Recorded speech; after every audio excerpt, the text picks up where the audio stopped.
Guys MK audios. இப்போ நீங்கள் பார்த்துட்டு இருக்கிறது வந்து நம்ம சிங்கிள் சப்ளை எஸ்டிகோ ஐசி நம்ம இது பண்ணியிருக்கிறோம், காமிச்சிடும் உங்களுக்கு. இது வந்து நான் சப்புக்கு மூணாக பண்ணி வச்சுருக்கேன். இந்த ஐசி லெஃப்ட் ரைட்டுக்கு 8 இன்ச்சு ஸ்பீக்கர் போட்டு யூஸ் பண்ணுற மாதிரி நம்ம போட்டிருக்கோம். பேஸ்ட்டு வந்து இந்த பின்னில் உள்பக்கம் படாத மாதிரி நல்லா லாக் பண்ணணும். இந்த மாதிரி வச்சு லாக் பண்ணி டைட் பண்ணிக்கணும். அதே மாதிரி எம்சில் காயத்தை போட்டு இந்த பக்கம் உள்பக்கம் நல்லா சுரண்டிட்டு போட்டோம் அப்படின்னா நல்லா இருக்கும். 2 மணி நேரம் செட்டு பாடிச்சு, எந்த பிரச்சனையும் கிடையாது. இப்போ நான் டிசி வோல்ட்டு எவ்வளோ கொடுக்கலாம் அப்படிங்கிறத சொல்கிறேன். இன்புட்டு பார்த்தீங்கன்னா 12 வோல்ட்டு தான் கொடுத்துருக்கேன். அவுட்புட் வந்து 2 வீல் சப்ளை 24 வோல்ட்டு கிடைக்கும் அப்படின்னு போட்டிருக்கோம். இதில் வந்து அவுட்புட் வோல்ட்டு பார்த்தீங்கன்னா 40 வோல்ட்டு கிடைக்கும். நமக்கு 45 வோல்ட்டு ஃபைனலாக கிடைக்கும். சப்பு வந்து 10 இன்ச்சு சப்பு ஃப்ரூமும் 2 வீல் சப்ளையில் ஒரு சப்பு ஃப்ரீயும் 12 வோல்ட்டில் ஒரு பேஸ் டியூப்லும் போட்டுக்கலாம். 2 பவர் ஆம்ப் வச்சுக்கலாம். ஒரு ஃபேன் ஒன்று ஆட் பண்ணிக்கலாம். கிளாரிட்டியும் நல்லாயிருக்கும். இது இருக்கும். நான் சின்ன ஆல்ட்ரு பண்ணியிருக்கேன் இந்த போர்டில்.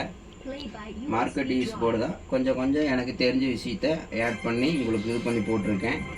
இதோட ஆடியோ கிளாரிட்டி பார்க்கலாம். இப்போ வோல்ட்டு வந்து நான் செக் பண்ணி காட்டுறேன் உங்களுக்கு.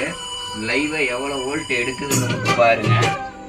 இந்த ஐசியில் எவ்வளோ வோல்ட் வருதுன்னு மட்டும் செக் பண்ணிக்கலாம். 46 வோல்ட்டுங்க. 46 வோல்ட் அப்படியே நிற்கிது பார்த்துக்குங்க.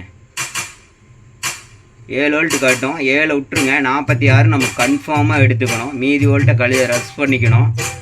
46 வோல்ட்டு நமக்கு ப்ராப்பராக நிற்கிது. ஏன்னா 2 மணி நேரம் பாடி ஐசியும் போகலை, ஒன்றும் போகலை. நல்ல ஒரு தரமாக நீட்டாக எடுத்துட்டோம். இதுதான் வோல்ட்டு, உண்மையான வோல்ட்டு. சைனா ஐசிக்கு வோல்ட் அதிகமாக கொடுக்கலாம், கொடுக்காதெல்லாம் இல்லை. ஐசி தாங்கும். என்ன ரீசனுன்னு பார்த்தீங்கன்னா பேஸ்ட்டு நல்லா வச்சு பேக் பண்ணணும். அதுதான். அதேமாரி ஒயர் நல்ல ஒயராக யூஸ் பண்ணணும். ஆங்கர் எடுக்கிற மாதிரி பவர் சப்ளைக்கு ஒயர் போட்டு கொடுக்கணும். அதுதான் உங்களுக்கு எல்லாம் தெரியும் மாதிரி ஓப்பனாக நான் வச்சுருக்கேன். இந்த வீடியோக்கு ஒரு லைக் பண்ணுங்கள், கமெண்ட் பண்ணுங்கள். இதில் எதாவது குறைகள் இருந்தால் என்னுடைய கமெண்ட் பாக்ஸில் தெரியப்படுத்துங்க. என்னுடைய தவறுகள் இருந்தால் நான் திருத்திக்கிறேன். பை கைஸ், அடுத்த வீடியோவில் சந்திப்போம்.